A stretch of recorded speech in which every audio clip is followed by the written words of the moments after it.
Welcome to மனோ 360. இன்றைக்கி நம்ம cauliflower பட்டாணி போட்டு கிரேவி எப்படி பண்ணுறதுன்னு பார்க்கலாம். வாங்க வீடியோக்குள்ள. மசாலாக்கு என்னென்ன தேவைன்னா இந்த மாதிரி காலிஃப்ளவரை குட்டி குட்டியாக நறுக்கி வச்சுக்கிறேங்க. நறுக்கி வச்சுட்டு நல்லா கொஞ்சம் சுடு தண்ணி சூடாக வச்சுட்டு அதில் இதை அப்படியே கொஞ்சம் போட்டுடலாம்.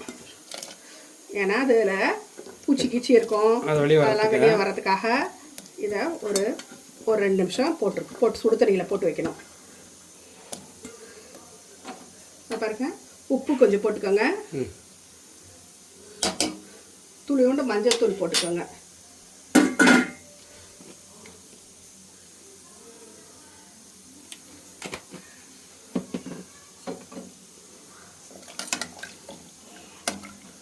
சும்மா இந்த சுடு தண்ணியில் ஒரு 2 நிமிஷம் இருக்கட்டும்.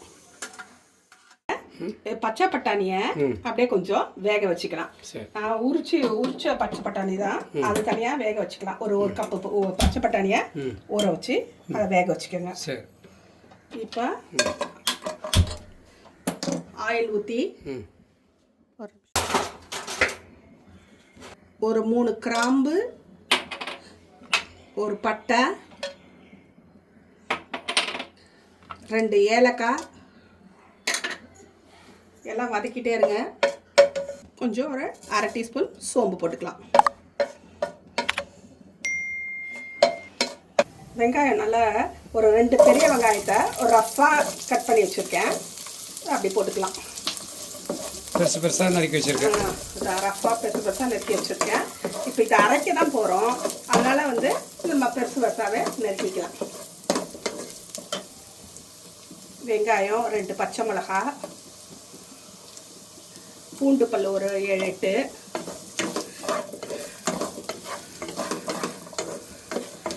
இஞ்சி பாருங்க, இஞ்சி போட்டுக்கிறேன். கொஞ்சோண்டு புதினா தழை போட்டுக்கிறேன்.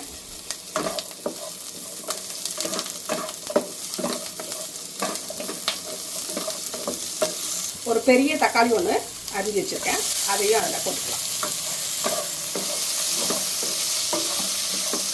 இதெல்லாம் நல்லா வதக்கி அரைச்சி எடுத்துகிட்டு வந்துடுவோம். நம்ம நல்லா மட்டன் மசாலா மாதிரி நல்லா டேஸ்ட்டாக இருக்கும் வச்சுக்கிங்களேன். சப்பாத்திக்கு தொட்டுக்கலாம், இட்லிக்கு தொட்டுக்கலாம், சாதத்துக்கு தொட்டுக்கலாம், எல்லாத்தையும் தொட்டுக்கலாம். ஒரு 10 முந்திரி பருப்பு போட்டுக்கிறேன், உடச்சி போட்டு வச்சுருக்கேன். அதை நல்லா வதக்கி அரைச்சிக்கலாம். கொஞ்சம் சாப்பிட்டோம், சாப்பிட்டோன்னு நம்ம அரைச்சிக்கலாம்.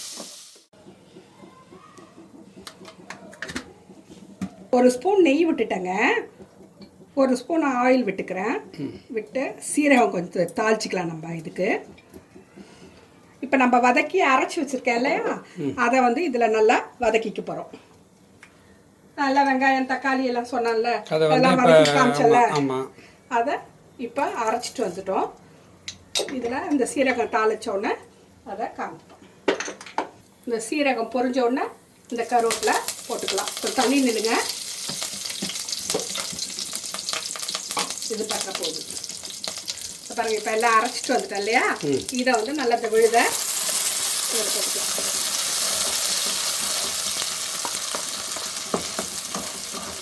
ஒரு 2 பெரிய வெங்காயம், 2 வெங்காயம், பெரிய தக்காளி, இஞ்சி பூண்டு பச்சை மிளகா எல்லாம்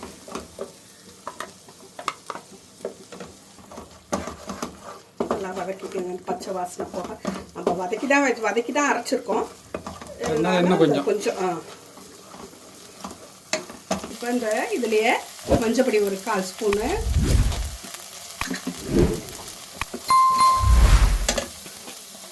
இது குட்டி ஸ்பூன் இல்லையா, அதனால் ஒரு 2 ஸ்பூன் போட்டுக்கிறேன். ரெட் சில்லி பவுடரு, அது ரொம்ப குட்டி ஸ்பூனு, அதனால் 2 ஸ்பூன் போட்டுக்கிட்டேன்.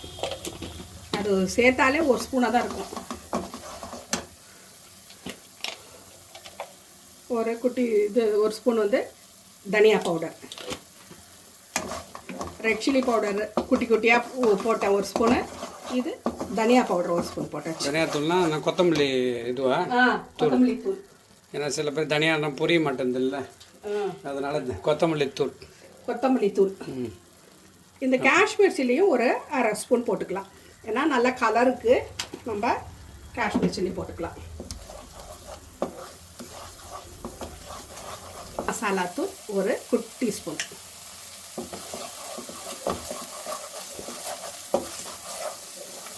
இல்லையா சரி, அதை தண்ணியில் சுடு தண்ணியில் போட்டு வச்சுருக்கோம் இல்லையா, அந்த இதுவை காலிஃப்ளவரை இது போட்டுக்கோங்க.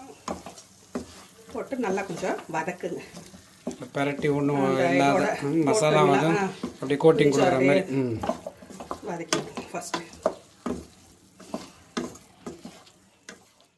போட்டுக்கோங்க.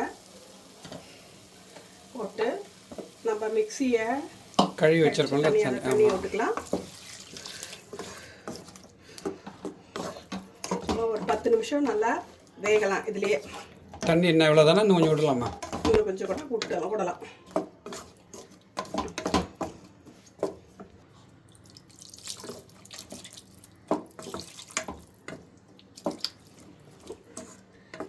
நிமிஷம் மூடி போட்டு வேகட்டும்.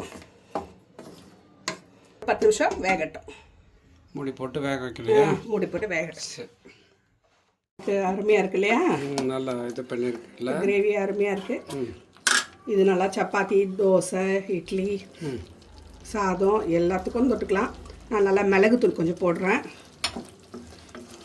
இப்போ அந்த பட்டாணி வேக வச்ச பட்டாணியும் சேர்த்துக்கிறேன்.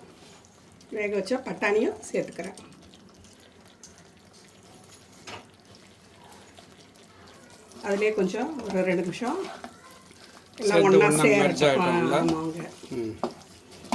லாஸ்ட்டில் கஸ்தூரி மெத்தி கொஞ்சம் போட்டு ஆஃப் பண்ணிக்கலாம்.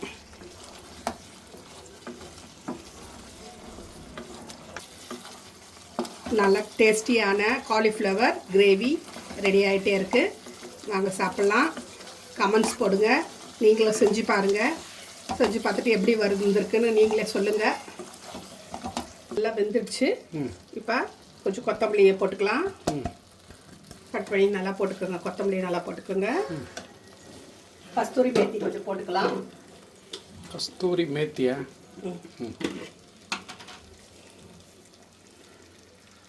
கஸ்தூரி மேத்தியை கொஞ்சம் போட்டுக்கோங்க. அவ்வளோதான். சூப்பரான டேஸ்டியான காலிஃப்ளவர் மசால் கிரேவி ரெடி. வாங்க சாப்பிடலாம். ஃப்ரெண்ட்ஸ் பாருங்கள், சூப்பராக வந்து காலிஃப்ளவரும் பட்டாணியும் போட்டு கிரேவி செஞ்சுருக்கோம். ரொம்ப அருமையாக வந்திருக்கு. அப்படியே மணமணக்குது. அப்படியே நல்லாயிருக்கு. ஜம்முன்னு இருக்குது. வாசனை அருமையாக இருக்குது. மட்டன் மாதிரி செம்மையாக வந்திருக்கு. இந்த வீடியோ பிடிச்சிருந்துன்னா லைக் பண்ணுங்கள், ஷேர் பண்ணுங்கள், சப்ஸ்கிரைப் பண்ணுங்கள். அடுத்த வீடியோவில் சந்திக்கலாம். பை.